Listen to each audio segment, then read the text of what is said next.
పరకామణిలో చోరీ కేసు నిందితుడు రవికుమార్ నుంచి తితిదేకు గిఫ్ట్ డీడ్ తీసుకునే ముందు బహిరంగ ప్రకటన ఎందుకు ఇవ్వలేదని టీటీడీ జేఈఓ వీరబ్రహ్మంను సిఐడి బృందం ప్రశ్నించింది. తిరుమల పరకామణిలో చోరీ కేసును సిఐడి డీజీ రవిశంకర్ అయ్యన్నార్ ఆధ్వర్యంలోని ప్రత్యేక బృందం దర్యాప్తు చేస్తోంది. శుక్రవారం టీటీడీ జేఈఓ వీరబ్రహ్మం, నాటి VGO Balireddy, TTD FNCO Balaji, Tirumala one town CI చంద్రశేఖర్లతో పాటు 5గురు పరకామణి సిబ్బందిని స్థానిక పద్మావతి వసతి గృహంలో విచారించారు. నిందితుడు రవికుమార్ తప్పును దిద్దుకునేందుకు 14.43 కోట్ల విలువైన ఆస్తులను టీటీడీకి గిఫ్ట్ డీడ్గా అందజేశారు.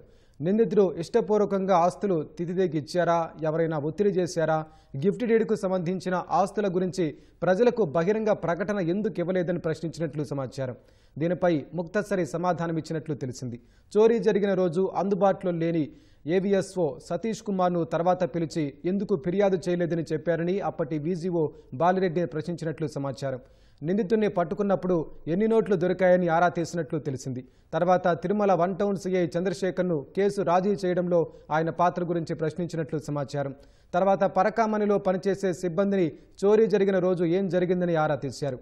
పరకామణి డబ్బు లెక్కింపు పర్యవేక్షణకు 2 భక్తులను ఆహ్వానిస్తారు. చోరీ జరిగిన రోజు లెక్కింపు పర్యవేక్షణకు వచ్చిన భక్తులెవరు, చోరీ గురించి వారికి ఏం తెలిసిన విషయమై సిఐడి దృష్టి పెట్టినట్లు తెలుస్తోంది.